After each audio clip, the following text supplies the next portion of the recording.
Have you ever walked into a room full of people, smiled, shook hands, and said all the right things, but inside you felt completely empty? Maybe you were at a dinner party or a business meeting. On the outside, you looked confident, you looked successful, you looked like you belonged there. But on the inside, a quiet voice was whispering to you. It was saying, "I am faking this. This isn't really me. If these people knew who I truly was, they wouldn't like me." This is a terrible feeling. It is a feeling of alienation. It makes you feel separated from your own heart. We often call this imposter syndrome. It is the deep fear that you are a fraud. You feel like an actor on a stage who has forgotten that he is acting. You are playing a character, but you feel trapped inside the costume. If you have felt this way, I want you to know something important. You are not crazy, and you are not alone. In fact, this feeling is one of the most common struggles of the modern human experience. Welcome to our series on the psychology of Carl Jung. In this first episode, we are going to explore a very deep question. Why do I feel fake?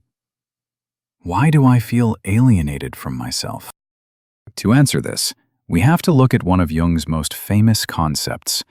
He called it the persona. In simple terms, the persona is the mask we wear to face the world. We all have one. We all need one. But for many of us, the mask has become a problem. It has become too tight. It is stuck to our face. We have forgotten that we are wearing it. When you forget that you are wearing a mask, you lose contact with the person underneath. That is the source of your loneliness. That is why you feel fake. You have confused your social role with your true soul. In this episode, we are going to learn how to tell the difference. We will look at why we create this social self, why it is necessary, and, most importantly, how to stop it from controlling your life. We are going to find a way back to your authentic voice. To understand why we feel fake, we first have to understand the tool we are using. We need to define the persona. In the Latin language, the word persona originally meant a mask. It was the mask worn by actors in the ancient theater. The actor would put on a smiling mask to play a happy character, or a frowning mask to play a sad character. The audience knew it was a mask. The actor knew it was a mask. It was a tool to tell a story. Carl Jung used this word to describe our social personality. He defined the persona as a complicated system of relations between individual consciousness and society. That sounds complex, but let's make it simple. The persona is the compromise between you and society. It is the deal you make with the world. Society requires certain things from us. It requires us to be polite. It requires us to be professional. It requires us to control our wild emotions. Imagine if you told everyone exactly what you were thinking all the time. Imagine if you screamed every time you were angry, or cried every time you were sad, right in the middle of a grocery store. Society would fall apart. So we develop a social role. This role acts like a protective skin. It is a package that we present to others. For example, think about a doctor. When you go to a hospital, you expect the doctor to be calm, knowledgeable, and serious. You do not want the doctor to cry about his personal problems while he is treating you. You need him to wear the doctor persona. Or think about a teacher. A teacher must be patient and authoritative. Even if she is having a terrible day at home, when she walks into the classroom, she puts on the teacher mask. She smiles. She encourages the students. She hides her personal pain to perform her social duty. This is not a bad thing. In fact, it is a beautiful thing. It allows us to function. It allows us to be helpful to others. It allows us to navigate the complex world of human relationships without constant conflict. Jung believed that having a persona is absolutely necessary. A person with no persona, no social filter, is very vulnerable. They are too open. They get hurt easily. They cannot protect their inner world. Think of the persona like your clothes. You would not walk out of your house naked. Your skin is too sensitive, and the weather is too cold. You need clothes to protect your body and to fit in with the people around you. In the same way, you need a psychological outfit to leave your house. You need a set of behaviors, manners, and a general attitude that helps you survive in your culture. This is your social role. It is a compromise. You agree to behave in a certain way, and in exchange, society accepts you. However, the problem is not the clothes. The problem begins when we refuse to take the clothes off. The problem begins when we think the clothes are our skin. This is where the feeling of being fake starts to grow. We have established that the social role is useful. It helps us get a job, make friends, and be polite. But for many of us, this role starts to feel like a prison. Why does this happen? The transformation from a useful tool to a prison usually happens because of fear. Specifically, the fear of rejection. As we grow up, we learn very quickly what people like and what people dislike. As children, we want our parents to love us. We want our teachers to praise us. We want other children to play with us. So we observe. We watch carefully. We notice that when we are quiet and obedient, people say, "What a good boy," or "What a good girl." But when we are angry or loud, people say, "Stop that! Behave yourself." Slowly, we start to edit ourselves. We take the parts of our personality that people like, and we polish them. We make them shiny and bright. We take the parts that people do not like, our anger, our selfishness, our weird ideas, and we hide them.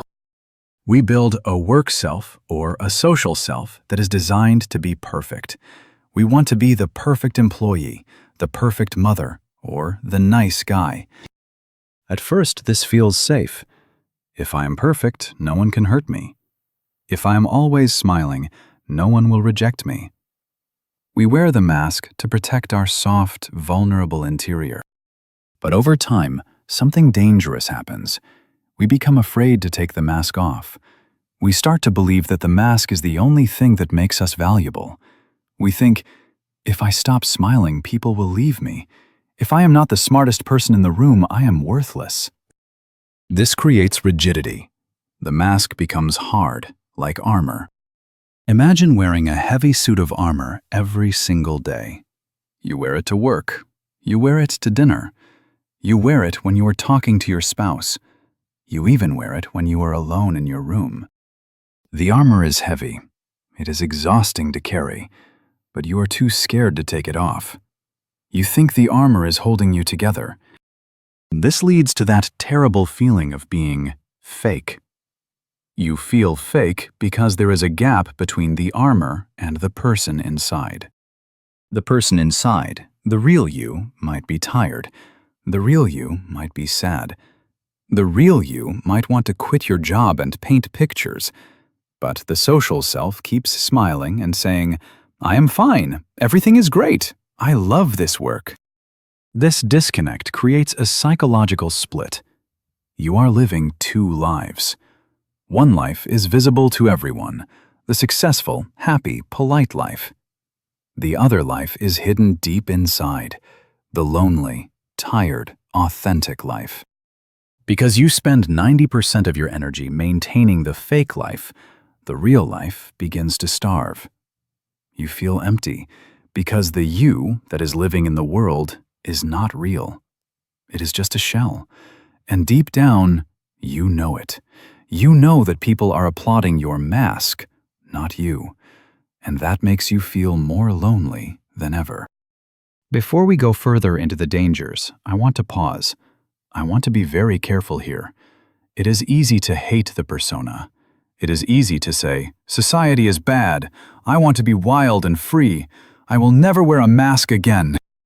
But Carl Jung warned us against this extreme thinking. He taught that we must not destroy the persona. We must simply understand it. Let's look at why putting on a front or a social face is actually a positive and helpful skill. Imagine a world without personas. Imagine you are having a very bad day. You are grumpy, you have a headache, and you are worried about money. You go to a coffee shop. The barista asks, "How are you?" If you had no persona, you would have to unload all your misery on this stranger. You would make the interaction heavy, awkward, and painful for both of you. Instead, you use your social mask. You say, "I'm doing well, thanks. How are you?" Is this a lie? In a way, yes. You are not doing well. But is it a bad lie? No. It is a social lubricant. It allows the interaction to be smooth and pleasant. It protects the barista from your bad mood, and it protects your privacy. The persona is a shield. It protects your inner soul from the harshness of the world. Your soul is sensitive. Your deepest dreams, your fears, your loves, these are fragile things. You should not show them to everyone you meet on the street. Jung compared the persona to the skin of a fruit. The skin of an apple is tough. It is not as sweet as the inside, but without the skin, the fruit would rot. The skin protects the fruit so it can grow and ripen. Your social role also helps you focus. When a surgeon walks into the operating room, she needs to be in a specific mental state. Putting on her surgeon persona helps her switch gears. It signals to her brain, it is time to be precise, it is time to be calm. Leave your personal worries at the door. This ability to compartmentalize, to put your feelings in a box for a few hours, is a sign of psychological strength, not weakness. It allows us to be reliable. It allows us to build civilizations. So please do not think that the goal of psychology is to destroy your social role. The goal is not to be raw and open with everyone all the time. That is not authentic. That is just chaotic. The problem is not that you have a mask. The problem arises only when the mask is glued to your face. The problem is when you cannot take it off, even when you are safe. We want to reach a point where the persona is a flexible tool, like a coat. When it is cold outside, you put the coat on. It keeps you warm. But when you come home to your warm house, you take the coat off. You relax. The alienation you feel right now comes from wearing your heavy winter coat inside the house, at the dinner table, and even while you sleep. You are overheating. You are uncomfortable, and you have forgotten how to use the zipper. Now we arrive at the core of the suffering. This is the specific psychological mistake that leads to depression and the feeling of being an imposter. Jung called this identification with the persona. This happens when you stop saying, "I am a person who works as a lawyer," and you start saying, "I am a lawyer." It sounds like a small difference, but it is huge. When you identify with your role, you surrender your entire identity to a temporary title. You believe that you are the role you play. Jung wrote about this danger frequently. He said, "The persona is a semblance, a reality only in 2 dimensions." He meant that the persona is flat. It has no depth. It is just an image. It is a photograph, not a person. When you mistake your title for your identity, you become incredibly fragile. Why? Because social roles can be taken away. If you believe, "I am a successful businessman," what happens if you lose your job? If your identity is tied to that title, then losing the job feels like death. You don't just lose a paycheck, you lose yourself. You feel like you have ceased to exist. This over-identification creates a constant, low-level anxiety. Deep down, you know that your role is not the whole truth. You know you are not always nice, or always smart, or always strong. You have doubts. You have weaknesses. But because you have identified with the perfect mask, you have to hide these weaknesses at all costs. You live in terror of being found out. You think, "If they see that I am nervous, the illusion will break. I will be nothing." This is the definition of the imposter syndrome. You feel like a fraud because, in a way, you are acting like one. You are presenting a two-dimensional picture and claiming it is a three-dimensional human being. This state of mind makes us addicted to external validation. Because we don't feel real on the inside, we need people on the outside to tell us we are real. We need the likes. We need the applause. We need the promotions. We become like hungry ghosts. We eat the praise, but it never fills us up. It never fills us up because the praise is for the mask, not for the person. Imagine someone tells you, "I love your mask. It is so beautiful." You might say, "Thank you," but inside you feel sad. You think, "They love the mask, but they don't see my face. If I took this mask off, they would stop loving me." This is the tragedy of over-identification. The more successful your persona becomes, the more lonely you feel. You are trapped in your own success. You are trapped in the expectations of others. You have become a servant to the image you created. So, if we are spending all our energy polishing the mask, what happens to the rest of us? What happens to the real self? In physics, we learned that energy cannot be destroyed. It can only change form. The same is true in psychology. You cannot destroy the parts of your personality that don't fit into your social role. You can only hide them. Jung called this repression. When you repress something, you push it down into the unconscious. You push it into the dark. Let's say your social role is the nice person. You never get angry. You are always helpful. But you are a human being, so naturally, you do get angry. You do have moments of selfishness. Because these feelings don't fit your mask, you shove them down. You ignore them. You swallow them. But they do not disappear. They gather in the basement of your mind. Jung called this collection of rejected traits the shadow. The more perfect your persona is, the darker your shadow becomes. It is like a pressure cooker. You keep putting more and more steam into the pot, but you have clamped the lid down tight. Eventually, the pressure gets too high. The real you fights to be seen. This often shows up as physical exhaustion. It takes a massive amount of energy to hold that lid down. You might feel tired all the time, even if you sleep well. This is psychological fatigue. Your energy is being used up in a civil war inside your own head. It also shows up as sudden, irrational outbursts. Have you ever seen a very quiet, polite person suddenly scream at a waiter for a small mistake? That is the mask slipping. That is the pressure cooker exploding. Or it shows up as a vague sense of boredom and numbness.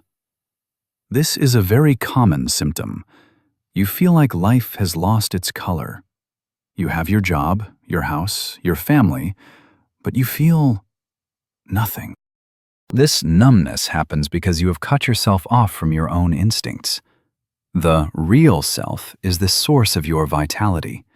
It is the source of your creativity, your passion, and your joy. When you block your bad emotions, like anger, you also block your good emotions, like joy. You cannot selectively numb your feelings. When you numb the dark, you numb the light. So, the cost of hiding is high. You pay for your social safety with your vitality. You become a perfect, functioning machine, but you lose the spark of life. You become safe, but you feel dead. This is the crisis. But in Jungian psychology, a crisis is always an opportunity. The pain you feel, the feeling of being fake, is actually a good sign. It is a wake-up call. It is your soul knocking on the door, asking to be let in. How do we answer that knock? How do we move from feeling fake to feeling real? The process is not about quitting your job and moving to a cave in the mountains. We still need to live in society. The goal is not to destroy the persona, but to separate from it. Jung called this the process of Individuation. It is the journey of becoming who you truly are. The first step is a mental shift. You must change the way you see yourself. Right now, you might be thinking, I am a manager.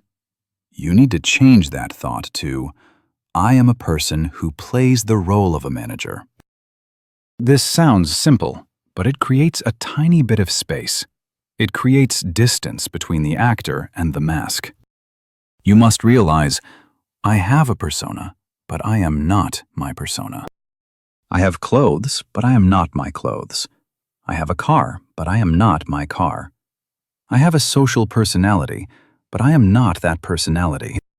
Start to observe yourself like a scientist. Watch yourself when you are at work. Notice when you put the mask on. When you change your voice to sound professional, just notice it. Think to yourself, I am using my professional voice now. This is a useful tool. When you smile at someone you dislike, notice it. I am smiling to be polite. This is my social armor. By observing it, you stop being possessed by it. You become the master of the mask, rather than its slave. This observation brings relief. You stop judging yourself for being fake. You realize you are just being adaptable. The goal is to build a relationship with the self that exists behind the mask. This self is the observer. It is the silent presence that watches your life. It is the part of you that existed before you had a job, and the part that will exist after you retire. Reconnect with that silent observer. That is where your authenticity lives. Once you have mentally separated yourself from your role, you can start to practice authenticity in the real world. You can start to find your real voice. This does not mean you have to be radically honest with everyone instantly. That would be dangerous. You don't need to tell your boss that you hate his tie. Authenticity is a muscle. You have to exercise it. Start with small weights. 1. Identify your values versus your role's values. Take a piece of paper. On one side, write, what I am expected to care about. Money, status, looking busy, being popular. On the other side, write, what I actually care about. Maybe you actually care about nature.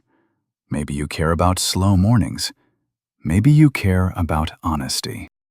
Just seeing this list helps. It validates your inner reality. It tells your soul, I see you. I know what you love. 2. Find non-role activities. Find one thing in your life that you do simply because you enjoy it, not because it improves your status. If you paint, do not paint to sell the art. Paint just to feel the brush on the paper. If you run, do not run to get a perfect body. Run to feel your heartbeat. Do something where you are not performing for an audience. When there is no audience, the mask can fall off. 3. Practice drops of truth. Try to inject small moments of realness into your conversations. If someone asks, how are you? And you are tired, you don't have to say, I'm great. You can say, I'm a little tired today, actually, but I'm okay. That is a small drop of truth. It is not a complaint. It is just a fact. When you share a small vulnerability, you will notice something amazing. The other person usually relaxes. They might say, me too. I am exhausted. Suddenly, the masks are down. Two human beings are connecting. The fake feeling vanishes, and a warm, real connection takes its place. 4. Accept your shadow. Stop trying to be perfect. Accept that you are sometimes lazy, sometimes angry, sometimes fearful. That is okay. That makes you human. The more you accept your own darkness, the less you have to hide, and the less you hide, the lighter you feel. We have traveled a long way in this episode. We started with the pain of feeling like an imposter. We looked at the heavy armor we wear to protect ourselves, and we discovered that the armor is not our skin. The answer to the question, why do I feel fake, is that you have been trying to be a two-dimensional image in a three-dimensional world. You have been suffocating your soul to please the crowd. But the path forward is clear. It is not about destroying your social self.